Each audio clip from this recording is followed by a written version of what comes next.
This is Theology on the Go, a brief interview about an eternal truth.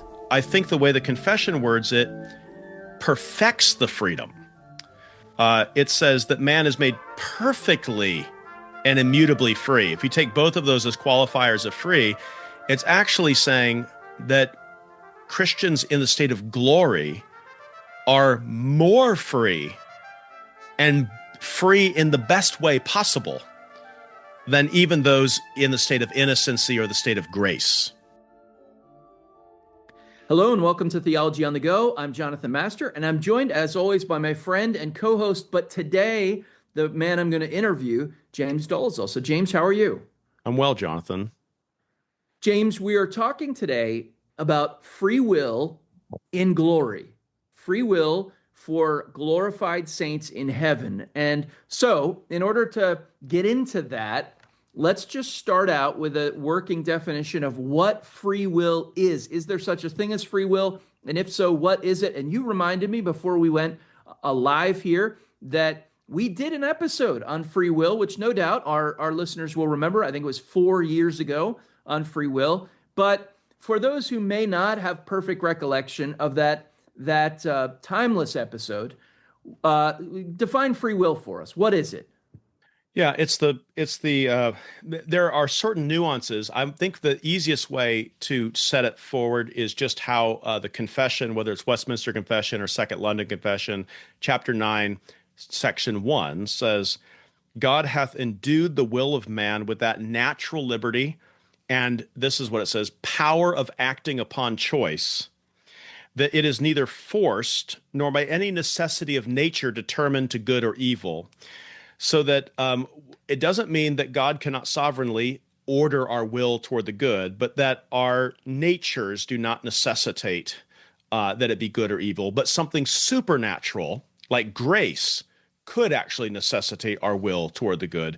And then the question is, that we'll get into, is that still freedom? But it is the ability to choose that which one desires. Maybe I could just put it that way. The power to choose that which one desires. And then the range of possible choices will, in a certain sense, be dictated by the possible desirings that we have. So that if, like, say, the desire for sin is supernaturally removed, then you're still free to choose what you desire, but your desires will have been supernaturally and graciously reordered.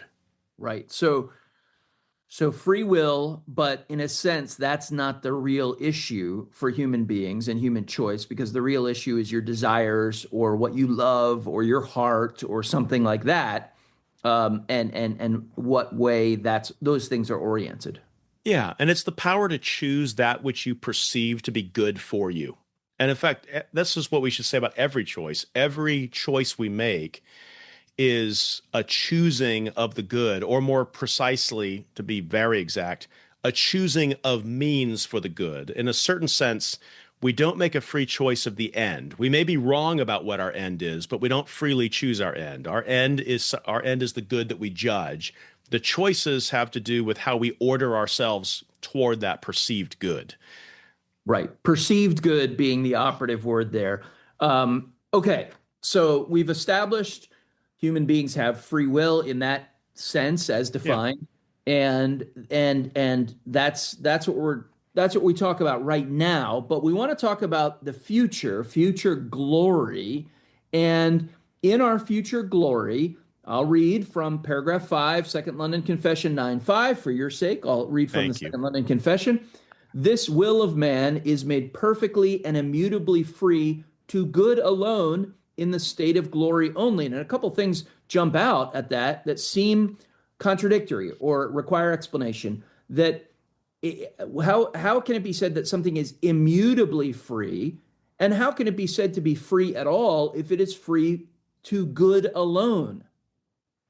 So I think kind of baked into that question is first this: doesn't freedom require the ability to change? In other words, changing your will. Isn't changing your will actually essential to the freedom of it? And my short answer to that is no, not necessarily. And then the second one, in terms of good alone, does not this only able to choose good remove the freedom of contra-causal openness or the ability to choose a contrary alternative, which would be evil or bad? And this is sometimes the explanation that's given for evil in the world, that God gave us free will, and therefore that means, by definition, that there has to be this opportunity for evil. And if that's your explanation for the presence of evil in the world, that free will is this great good that had to be given to man, and therefore evil things can be done, then that doesn't quite square with this idea of free will in glory, because it's to good alone. So I think there are two ways we could kind of like two sort of on-ramp options kind of getting into this conceptually. We could also briefly consider God's own free will, which is also free to good alone, and yet we still regard it as free. And then we could also talk about the free will of confirmed holy angels. You knew I was going to go there probably, in which these are creatures whose wills are confirmed to good alone, but do they not still love God freely? In other words, is that confirmation toward goodness alone a removal of anything that we call freedom from their will? And I think this is actually the challenge. We can talk about free will in a way where it's open to contrary choices, but but it's not freedom as such that necessitates openness toward evil. It's freedom given to creatures in a state of probation that allows openness to evil. And you have to add that additional qualification of unconfirmed or probationary status. So when you give free will to a creature who is willing in a state of probationary status, not confirmed status, then I would agree that the openness or the possibility of choosing error, or erring in choice, or choosing badly, is real. And even for those that are not yet that are confirmed in terms of the security of their salvation, but their natures are not yet confirmed in their perfected state. And so we talk about like those in the state of grace. Then the confession talks about this. When God converts a sinner, 9:4, and translates him into a state of grace, he frees him from his natural bondage to sin, and by his grace alone enables him to freely choose that which is spiritually good. And then it says, yet so as also by reason of his remaining corruptions, that is to say, his yet moral imperfect state, he doth not perfectly nor only will that which is good, but doth also will that which is evil. And so what we have to, we don't want to say freedom as such requires openness toward evil. What we want to say is freedom in a state of non-perfected or incomplete or or non-eschatological confirmation. Freedom in that state leaves open the possibility of sin and error. That's true for Adam in the state of probation, the state of nature, I think is what the state of innocency is what the confession calls it. There's no openness towards spiritual good or good well pleasing to God in the state of sin.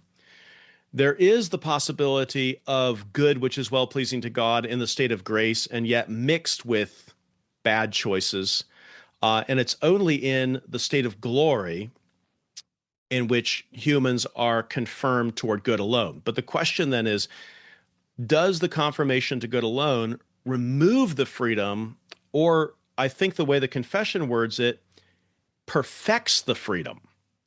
It says that man is made perfectly and immutably free. If you take both of those as qualifiers of free, it's actually saying that Christians in the state of glory are more free, and free in the best way possible, than even those in the state of innocency or the state of grace. All right, so let's take that, because I think that's the next step in this whole discussion. Why is it that immutable freedom to good alone is the most perfect freedom? Why are we most free and free in the best possible way when we have unchangeable freedom only to good in glory? Because the thing that I'll give you sort of an aphorism and then we'll unpack it a little bit. Because that thing is most free, which is most for itself. I'll put it that way. And there's a certain sense in which when you have freedom to choose evil, that's actually not that's the ability to be against yourself, not for yourself. Does that make sense? So that It does. And I'm curious, though, why you put it that way instead of talking about it Godward.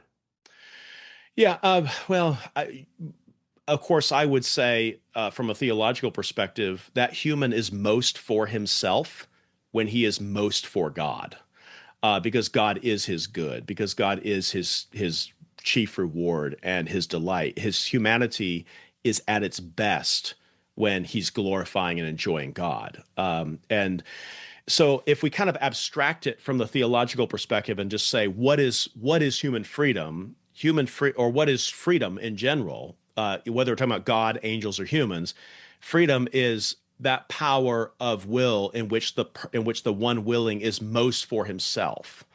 And in that respect, we should say God is most free because God is most for himself, having no possibility, even in his nature, of not willing his own good and glory. Um, Yeah, I mean, I think because he's good, that's because right. that's not grace for him. That's not a Yes, gift. God's yes, self-wordness is not a gift that's given to him, whereas our Godwardness is a gift that's given to us, but God's Godwardness is not. no, I think that's right. But it's the reason why I pressed on that for the qualification is because I think a lot of people today would say my freedom is maximized when I'm doing exactly what I want to do most and and is quote unquote best for me. And you're saying, well, yeah, that's right, but you just don't understand what's best for you and you don't Yes, understand yes, what's that right. And Jonathan, so, that's exactly what we have to say. It is true. You are most free when you are most for yourself or when you are seeking what is best for you. That's when you are most free. The question is, what is best for you? right, And right, we would say to glorify God and enjoy him forever is best for you.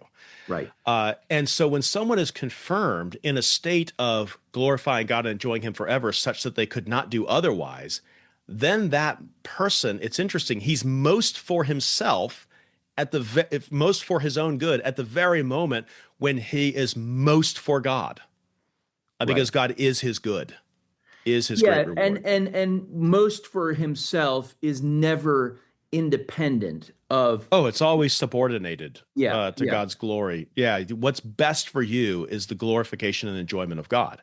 So it's even when we phrase it that way in the shorter catechism, what is the chief end of man? What's man all about? Man is all about, well, I will say, in one respect, his own happiness. And then, well, in what does that happiness consist? The glorification of God and the attendant enjoyment of him in that very act of glorifying him. And so it's not I think we have to be careful and say a thing is most free when it's most for itself. When I say most for itself, I think man most for himself and man ultimately for God actually converge in this, at least in the state of glory. In the chief end, if man arrives at the state of glory, those two things actually converge together. And so there's not a competition. There's not a am I for God or am I for myself? But if you are for yourself and doing it rightly, then you will be ultimately for God and his glory. You will be about, and being all about God, you'll actually be all about your own happiness as well. right. And the problem now is that we have divorced those two things. And so we Yeah. intuitively want to do what's best for ourselves, but we fail to see that convergence. What happens in a state of glory is that our wills are confirmed in such a way that they seek the man's own good in the glorification and enjoyment of God so immutably, and this is actually the immutable willing of the good, so that what happens in the state of glory is man becomes most completely and undeterred in his self-aboutness when he becomes almost in a certain sense lost in the glory of and the enjoyment of God himself as his highest good. So that man's highest good is in fact God. And then the enjoyment of it. But when the will is no longer able, whether in the state of grace, but not yet perfected, and thereby sometimes straying and wandering, or in the state of innocency, when Adam was able to fall or able not to fall, if we get beyond able to sin, able not to sin, that old language of posse peccare, non posse peccare, Augustine says it's better for man to not be able to sin than to be able not to sin and able to sin. And he'll even say that second one, that's Adam in the state of innocency. That's a very good place for Adam. But we can imagine a better place. And the better place is where Adam could not make a choice that actually would militate against his own good, because then Adam would not be most for. Adam has the ability to not be most for his own good. And I don't want to say man is most free when he's able not to be most for himself. He's most free when he's only able to be most for himself. But that really only comes in the confirmed state in glory. All right. So part of the reason why this confirmed state in glory is better, is the best, is the most free, is because in one sense the will's mutability has ended and sin is removed, and that is better and better for man. I mean, I think that's the striking thing about the quote from Augustine. This is actually the best thing for man. That is when then we are experiencing the most good for ourselves. But there are other factors as well. There's no temptation any longer. That is out of the picture completely. I mean, the will is the main story here, but the things that could sway it off the path are now removed in the state of glory. That's right. That's right. So we can't be swayed. We can't be swayed by external factors. We can't be swayed by our own hearts. We can't be swayed by Satan himself. Right. And these are all ways in which we are more free in glory than even we are in the state of grace.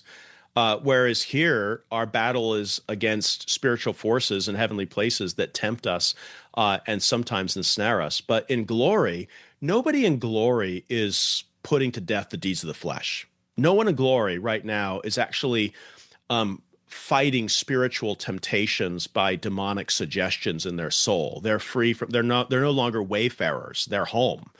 The state of glory removes all the oppression that comes from the world externally and Satan externally and the flesh internally, even in the state of grace. All of that is removed so that our wills, which are swayed by those things to choose badly, are no longer subject or even open to the possibility of choosing badly. But I want to propose, but the ability to only choose your good and not what's bad for you is actually more free, because you're more for yourself in that state than you are in the state where you can choose against your own good.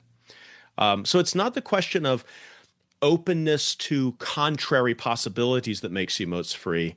It's the ability to be least inhibited in the intending and seeking of your own good that makes you most free. And it's really glory that gives you that freedom, even more than innocency and grace do.